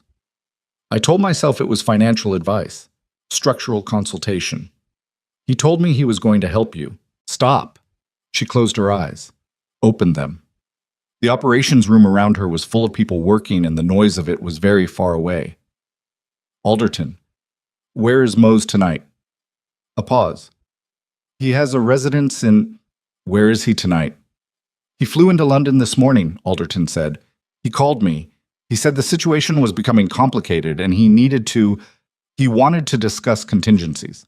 He's in London. Yes. She ended the call. Her phone showed a text from Taejun sent 40 minutes ago. Landing at Heathrow in 90 minutes. Where do you need me? She typed the address of the Bermondsey location. Then she stood up and looked at Chidi across the room and said, We're moving in 2 hours. Get everyone ready. Taejun arrived at the Bermondsey location at 11:40. He came in with 2 of his people and stopped in the doorway of the main room and looked at the operational layout she had built. The maps, the documentation, the personnel positions, the 4-phase entry plan for a residential property in Kensington. And he looked at her. She was standing at the center table. She had been standing for approximately 4 hours. Her jacket was gone and her sleeves were pushed up, and there was a graze on her left forearm from a physical altercation during the extraction of one of the identified Meridian contacts that she had not mentioned to anyone and had not had time to deal with. There was dried blood on her wrist that she had not entirely managed to clean. He crossed the room. He looked at her arm. I'm fine, she said. He took her wrist, not roughly, not gently, with the same careful deliberateness he had used putting her ring on in Seoul, and looked at the graze with the appraising attention of someone assessing damage rather than expressing concern. Then he released her wrist. Tell me the plan, he said. She told him. He listened without interrupting, which was something she had come to understand was a significant form of respect from him. The full, uninterrupted attention of a man who was genuinely processing rather than waiting for his turn. When she finished, he asked 3 questions. She answered all 3. He nodded once. Emeka, he said, in the back room. He's cooperating. Do you trust him? She thought about this bench in Kennington, their father's jaw on a different face, 4 years of absence and 1 drive of documentation. I trust what he gave us, she said. I'll figure out the rest later. Taejun looked at her for a moment with that expression she had stopped pretending she didn't recognize, the one that lived underneath everything else he showed the world, that came to the surface occasionally in bad light when he was too tired to maintain the architecture. After tonight, he said. Not a question, not quite a promise, a statement of intent directed at something beyond the operational present. After tonight, she confirmed. She turned back to the table. Her people were moving into final positions. The 2 hours were up. Chidi appeared at her shoulder. Vehicle's ready. She picked up her jacket, put it on, checked the weight at her hip, the compact sidearm she had carried for 6 years, that her father had insisted she learn to use when she was 17 and that she had become better with than anyone who had taught her expected. Taejun fell in at her left side as they moved toward the door. Not behind her, not in front, exactly parallel. She had noticed over the weeks that he always positioned himself this way, not protective, not deferential, level, like a person who understood that the person next to them was exactly as dangerous as they were and found that not threatening, but correct. Outside, the London night was cold and clear, the kind of clarity that came after the city had been rinsed by rain earlier in the evening and the streets had a wet sheen under the orange lights. 3 vehicles, 8 people plus the 2 of them. Enough. She got in the lead vehicle. Taijun got in beside her, Chidi up front. Kensington, Nia said. The vehicle moved. Her hands were completely still in her lap. Her heartbeat was at exactly the rate she expected. Elevated, functional, the body doing what it was built to do when the thing it had been preparing for finally arrived. She stared at the road ahead and thought about her father in his study on a Tuesday morning, and Alderton across a conference table, and a white dress, and a Hong Kong window, and a kitchen table at dawn, and the way a man's voice sounded when he asked, "Are you hurt?" and had not meant it operationally. Beside her, Taejun sat with the same stillness, his jaw set, his hands quiet. The distance between them on the back seat of the vehicle was approximately 8 inches. She was aware of every millimeter of it. "When this is over," she said, not looking at him, watching the road, "I am going to sleep for approximately 16 hours. 14, he said. "We'll have documentation to file by hour 15. 16, she said. A pause. 15 and a half, he said. She almost smiled. Did not quite. Filed it away. Ahead, through the windshield, the lights of Kensington began to resolve out of the general London dark. A residential street. A house that contained a 64-year-old man who had looked at everything her father built and decided it was available for purchase, and had spent 4 years proving he was right. He had been right about almost everything. He had been wrong about one thing. He had not accounted for what happened when 2 people who were supposed to destroy each other decided instead to do something else entirely. Chidi said quietly from the front seat, 2 minutes. The vehicle slowed. Nia Okoye checked her weapon, put her hand on the door handle, and waited for the vehicle to stop. The house in Kensington was a Georgian terrace, 4 stories, cream-painted facade gone gray in the night. The kind of property that cost what small countries cost and wore its price with the understated confidence of old money that had long since stopped needing to announce itself. The lights on the second floor were on. One ground floor window showed the dim blue-white of a screen. Someone was awake inside, working or waiting or both. Nia's vehicle stopped 20 meters short of the property. The other 2 stopped behind it. No doors opened immediately. 8 seconds of stillness while everyone inside listened to the street, read the perimeter, confirmed what the advance team had already radioed in. 2 private security personnel at the rear entrance, 1 visible through the ground floor window near what appeared to be a monitoring station, the rest of the house showing no additional movement. Harlan Mose had 3 personal security. He had not increased the detail, which meant either he did not know how close they were, or he was operating on the assumption that his legitimate public profile was sufficient insulation. That assumption was the last mistake of a man who had made very few mistakes across a very long and careful campaign. "Rear team goes in 30 seconds before us," Nia said quietly. "I want the monitoring station offline before the front door opens." Chidi relayed it. The confirmation came back in 12 seconds. She opened her door. The Kensington street received them without drama. London at midnight absorbing 8 people moving with purpose the way it absorbed everything else, with the vast indifferent capacity of a city that had seen a great many things and had opinions about very few of them. She moved with Taijun at her left and Chidi at her right, and 2 of Taijun's people flanking wide, and they covered the 20 meters in the kind of focused quiet that had nothing theatrical about it, just the compressed silence of people who were very good at this doing the thing they were very good at. The front door took 11 seconds. One of Chidi's people had the mechanism and the knowledge, and the door opened inward without noise, and they were inside. The monitoring station went down in the same moment. She heard the brief muffled sounds of the rear team engaging the security personnel, short and functional, and then silence that meant it was finished. The ground floor was a foyer with a black and white marble floor and a staircase and doors on 3 sides, the kind of interior that said its owner considered aesthetics a form of argument about the quality of his judgment. One of Taijun's men peeled left toward the monitoring station. Chidi took the ground floor rooms. Nya and Taijun went up the stairs. The second floor landing had 3 doors. The light was coming from under the rightmost one. She did not slow down. She put her hand on the door and opened it and walked in. Chits. Harlan Mose was sitting at a desk. Not dramatically, not with a weapon or a phone or in the posture of a man caught mid-flight. He was sitting at a desk with a glass of water and an open laptop and the reading glasses of a 64-year-old man who needed them and had apparently been using them to review documents when the door opened. He looked up. He was smaller than his public photographs suggested, shorter, thinner, with the precise grooming of a man who managed his appearance the way he managed everything, as a system, maintained to specification, never allowed to deviate. His face when he saw her was interesting, not the shock of a man caught completely off guard, but something more specific, the expression of a man who had run a probability calculation and had assigned perhaps 15% to this particular outcome and was now recalibrating. She came in. Tae-jun came in behind her and closed the door. Two of their people stayed outside it. Mose took off his reading glasses, set them on the desk, folded his hands. Nya Okoye, he said. His voice was even, South African vowels smoothed by 40 years of European living. And Kang Tae-jun. He looked between them. Your fathers would have found this remarkable. Don't, she said. She pulled the chair from the corner of the room and sat directly across the desk from him, 3 feet away, close enough that there was no distance between them that could function as abstraction. She wanted him to be able to see her face clearly. She wanted no ambiguity about what was in it.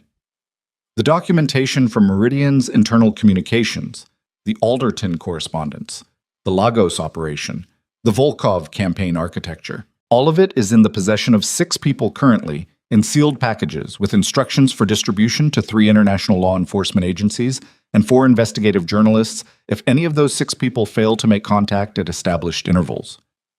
He looked at her. He was listening. She could see him listening. The quality of attention of a man who had built $37 billion by understanding precisely what people were offering and what they were not. You want something, he said. If you wanted prosecution, you would have called the National Crime Agency before you came through my door. I want Volkov, she said. Completely. Every asset, every operative, every intelligence file, every financial account, every piece of infrastructure. I want it dismantled in a way that is verifiable. I want documentation of every action Volkov took against both our organizations, signed by you, with enough specificity that any court in the world can work with it. And in exchange, what we have on you goes into a vault. It doesn't disappear. You should understand that clearly. It goes into a vault with the same 6 people and the same distribution instructions. If Meridian or any successor structure makes any move against either organization or against any of our personnel or against Amica or against Alderton, it comes out, all of it. A pause. Mutually assured documentation, Mose said. Yes, he looked at Tae-jun. And you agree to these terms. Tae-jun had not sat down. He stood to the side of the desk with his hands at his sides and his face in the mode she knew now as maximum operational compression. Everything stripped away, only function remaining. I agree, he said, with one addition. Kim Jun-ho, the man inside my organization. Whatever Meridian paid him, whatever leverage was used, I want the documentation of it. His family does not need to know what he did. They only know he is no longer employed. Mose looked at him for a moment. That's an unusually humane request. It's not humane, Tae-jun said. It's practical. His family has nothing to do with this. I don't destroy people who have nothing to do with this. Another pause. Mose looked at the desk, at his own hands, at the glass of water. He was a man doing what very intelligent people did when they had lost, running through every remaining variable to confirm there was no play he had missed, no angle that changed the arithmetic. She could see him doing it, and she waited, because she understood the process, and she knew what the conclusion was going to be. The Volkov files, he said finally, will take 72 hours to compile completely. You have 48, she said. Sungjin's team will verify the completeness. If anything is missing or altered, the vault opens. He looked up at her. Sungjin is in custody. He gave us a great deal of useful information before that, she said, enough to know what complete looks like. Mose held her gaze for a long moment, then he nodded. Once, the small definitive nod of a man closing a position. There is one thing, he said, that you should know. Not as a negotiating point, as information you're going to discover regardless, and it's better you hear it from me. She waited. Your father knew about me, Mose said. Not specifically about Meridian. Meridian didn't exist when Emmanuel was alive, but he knew there were forces building that would come for both organizations eventually. The marriage clause wasn't only designed to create an alliance, it was designed to create a specific kind of leader. He looked at her steadily. He told me once, years ago, that the only thing that would guarantee the organization's survival past his death was if you had someone beside you who was your equal. Not a subordinate, not a protector, an equal. He designed the clause to produce exactly that outcome under exactly the kind of pressure that would force it to be real rather than merely formal. The room was very quiet. He said this to you, she said. We were acquainted, peripherally, long before I became what I became. Something moved across his face that was not quite regret, but was in the territory. I thought I understood what he built better than he did. I was wrong about that. She stood up. 48 hours, she said. Dio will make contact for the file transfer. She walked to the door. Tadrian fell in beside her. Behind them, she heard Mose pick up his reading glasses. The small, precise sound of a man returning to the only thing left available to him. They were back in the vehicles by 12:40. The operation had taken 38 minutes from door to door, all personnel accounted for. Moses' 3 security people were zip-tied in the rear garden with a call already placed to the Metropolitan Police for a welfare check that would reach them in approximately 2 hours.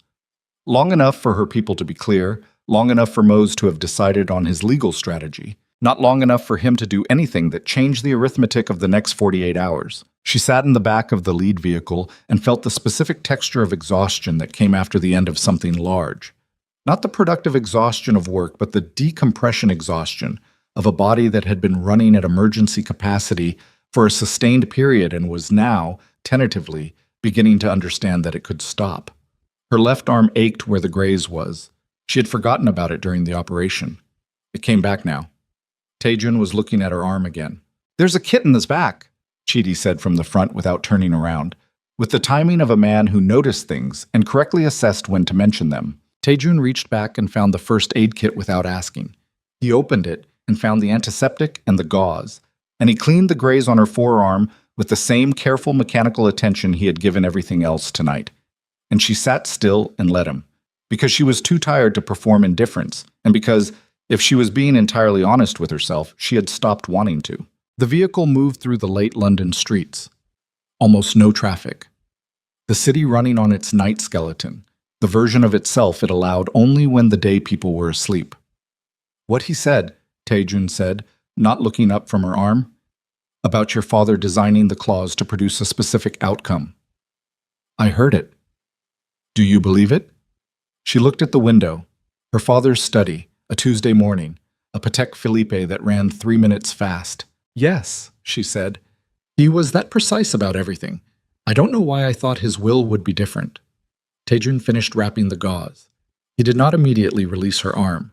His thumb rested against her wrist for a moment, not at the pulse point, just at the wrist, just present.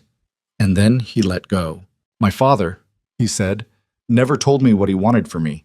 Beyond the organization, beyond the work. He looked at the window on his side. I used to think that was because the work was all there was. Now I think he didn't say it because he thought I would refuse it. Would you have? A pause. Honest, undefended.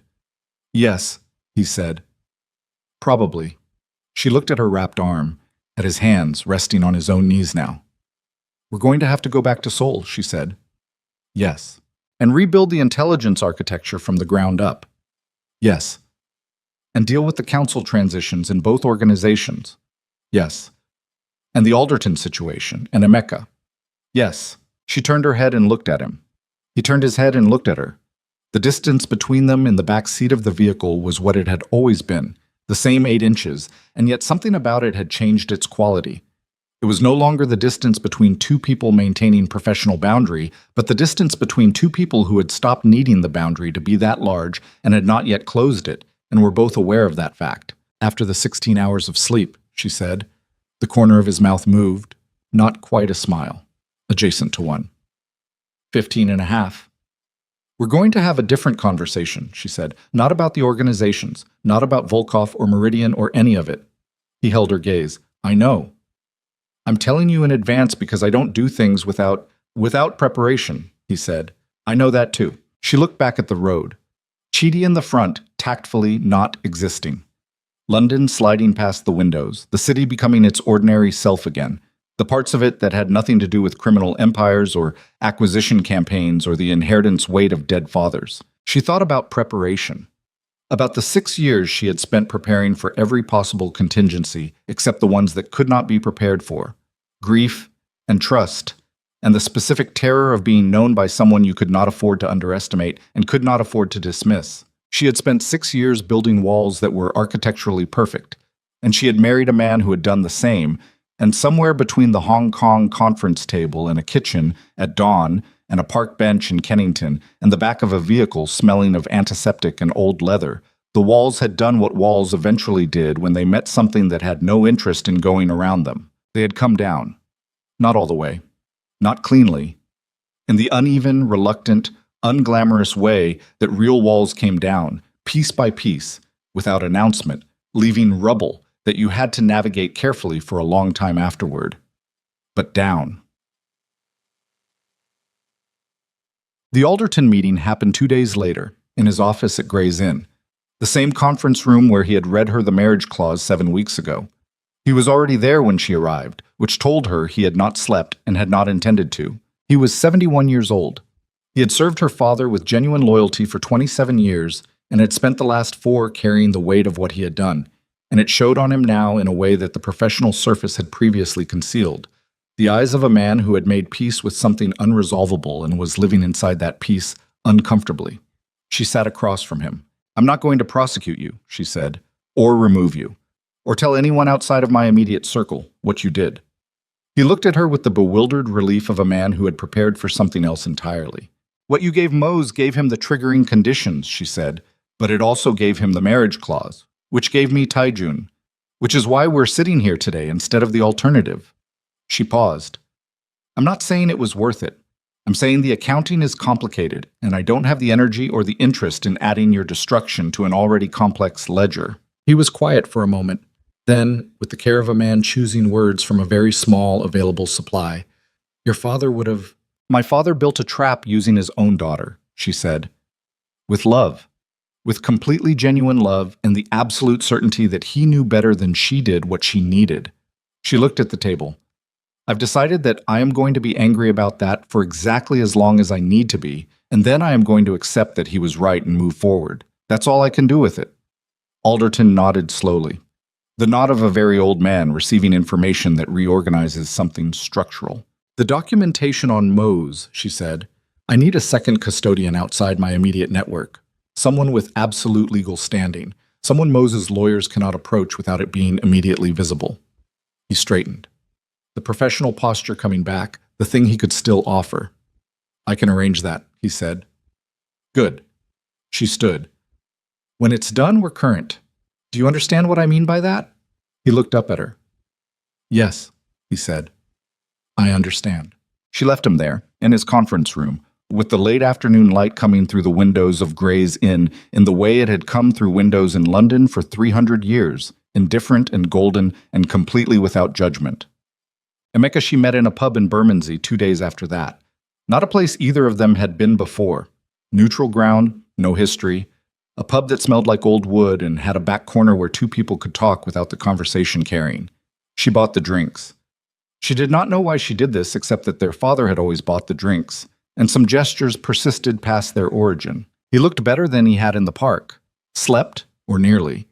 The fear had subsided to something lower and more sustainable, the kind of vigilance that was not comfortable but was livable.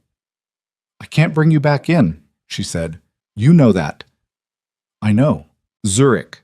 The legitimate business. You keep doing what you were doing, and you do it cleanly. She held her glass.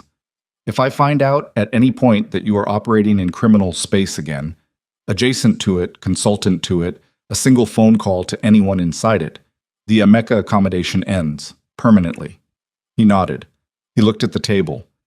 What about us? She considered the word, the small, enormous weight of it. We are not what we were, she said. We are not going to pretend the past 4 years were something other than what they were. But We share a father. We share his name. And you came forward when you could have run. She picked up her glass. That counts.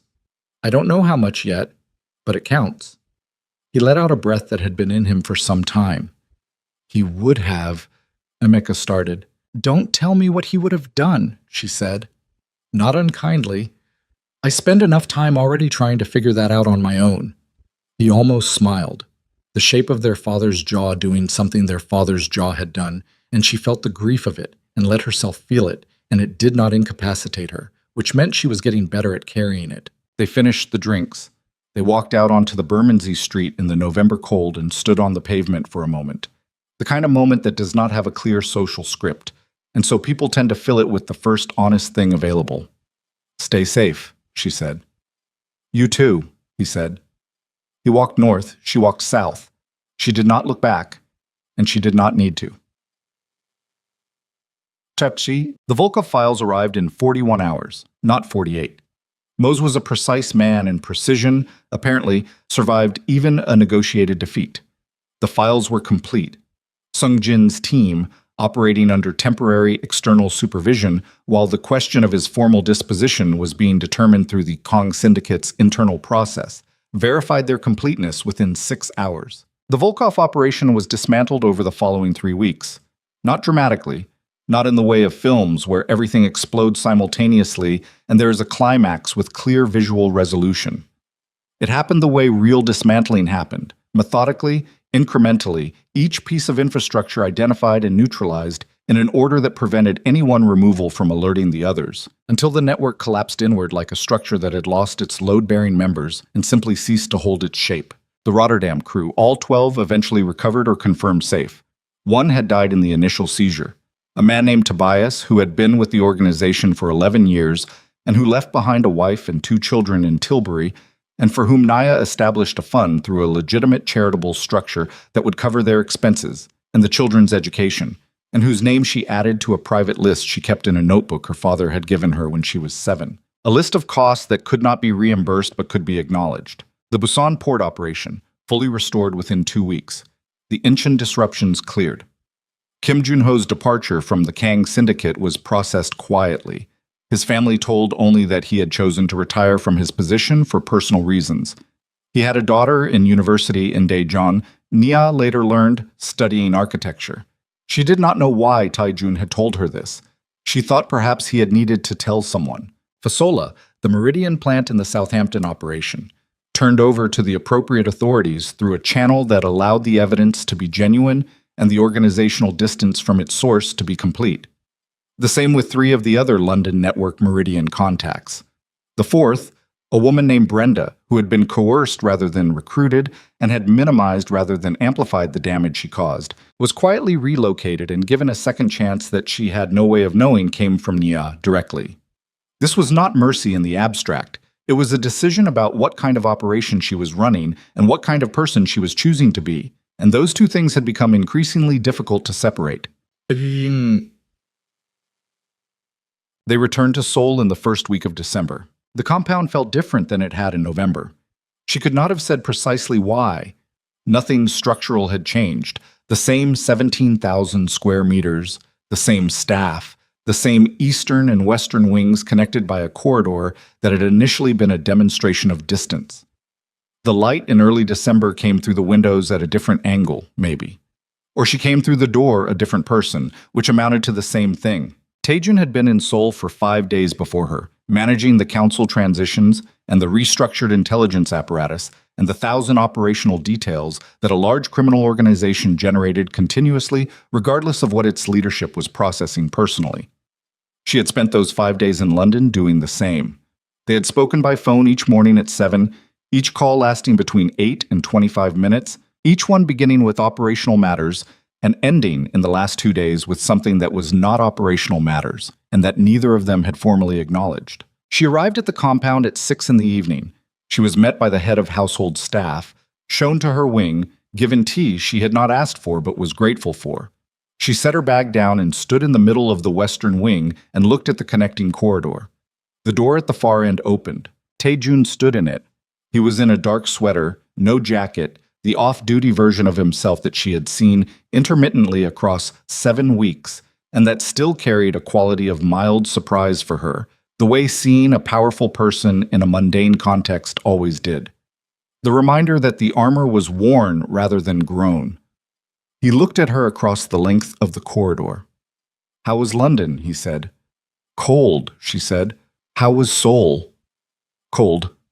A pause. She started walking toward him. He started walking toward her. They met somewhere in the middle of the corridor, which was not meaningful, except that it was, in the way that a very large number of small choices accumulate into something that deserves a name. She stopped 2 feet away. "The conversation," she said. "The one I told you we were going to have." "I remember." She looked at him. She had rehearsed nothing. She had made a specific decision not to rehearse, because rehearsed things had a quality she mistrusted, a smoothness that was the enemy of truth. She trusted roughness. She trusted the thing that arrived without polish because it had not had time to become anything other than what it was. "I don't know how to do this," she said. "In case that wasn't obvious, I have been running something very large for a very long time, and I am good at it, and it has cost me things that I didn't notice I was paying until recently." She held his gaze. "I don't need protection. I don't need a partner in the operational sense. I have staff for that. She stopped, restarted. "I want the thing that has been in this corridor since November. Whatever that is. I want to find out what it is instead of managing it." He looked at her for a long moment. Then he reached up and touched her face. Just her jaw, one hand, the same carefulness he gave everything. And the steadiness of it, the complete absence of performance or uncertainty, undid something in her that had been wound very tightly for a very long time. "I know what it is," he said. "Tell me," she said. He shook his head slightly. "That's not how you find out." She almost laughed, did not quite, felt the shape of it in her chest regardless. He kissed her in the corridor between the eastern and western wings, in the compound that had been built for one person and had been learning, slowly, how to hold two. It was not perfect. Nothing honest ever was. It was careful, and then not careful, and she put her hand against his chest and felt his heartbeat, which was not as steady as he looked, which was, she thought, the most truthful thing about him she had found yet. Later, they sat at the kitchen table with the remains of a late dinner between them and the Seoul winter pressed flat against the windows and every organizational crisis temporarily on the other side of a door that was not locked but that both of them had silently agreed to leave closed for the next several hours. Tae-jun had his coffee. She had her tea. Her father's watch was on the table between them because she had taken it off, which she almost never did, and had not yet put it back. He looked at the watch. 3 minutes fast, he said. He had heard her mention it once, weeks ago, in passing, and had apparently filed it. He never fixed it, she said. I asked him once why. He said he liked arriving at things before they were ready for him. Tae-jun was quiet for a moment, then with the particular careful weight of something he had been holding for some time. My father left me a letter, sealed, to be opened after the will was read. He looked at his coffee. He said that the organization was a vehicle, not a destination. He said he was afraid he had taught me the opposite. She looked at him. He was right, Tae-jun said. I had made it a destination. He looked up. I think I stopped doing that somewhere between Hong Kong and this table. I'm not certain exactly when. Neither am I, she said. But I think it was somewhere around the kitchen at dawn, the first time. He nodded. The small nod she had come to understand contained a great deal. She picked up her father's watch, held it for a moment. Then she set it back on the table, face up, 3 minutes fast, ticking its small, reliable inaccuracy into the quiet of the room. Outside, Seoul carried its ordinary nighttime traffic. Somewhere in London, Dio was running the late watch. Somewhere in Busan, the port operations were running clean. Somewhere in Zurich, Emeka was asleep or was not asleep, carrying what he carried, trying to be something their father would have recognized. Somewhere in Geneva, a 64-year-old man with $37 billion in assets was living inside the terms of an arrangement that had cost him everything he had built in the criminal world and left his legitimate world intact, which was more than he deserved and less than she might have given him in a different mood. The Okoye syndicate was intact. The Kang syndicate was intact. The alliance between them was no longer an obligation written into a dead man's will, but something that had been stress-tested into a different shape, something that had its own structural integrity now, independent of the clause, independent of the threat that had forged it. Nya Okoye was 25 years old and had been carrying an empire since she was 19 and had never once put it down, not completely, not for a single unguarded hour. She was not going to put it down now either. That was not who she was, and she had stopped pretending otherwise. The weight was hers. She had chosen it in ways her father's clause had only clarified, not created. But she was sitting at a table, in a room with a man who understood the weight from the inside because he carried the same kind, and that was something her father had seen before she had, and had loved her enough to arrange, and had trusted her enough not to explain. She understood it now. The watch ticked, 3 minutes fast, always arriving before the moment was ready. She wrapped her hands around her tea and looked at the man across the table and thought, here then, this.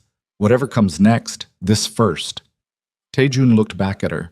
He did not say anything. He did not need to. Outside, the winter held the city. Inside, the kitchen held them both. And the story that their fathers had written the first chapter of, in sealed legal documents and 30-year friendships and a love for their children that had expressed itself in the most inconvenient possible way, turned its final page. Not to an ending, but to the place where the real story began, the one that belonged only to them, that no one had scripted, that would be written in whatever language two people invented together when they finally, after everything, stopped being afraid of what they might find if they looked.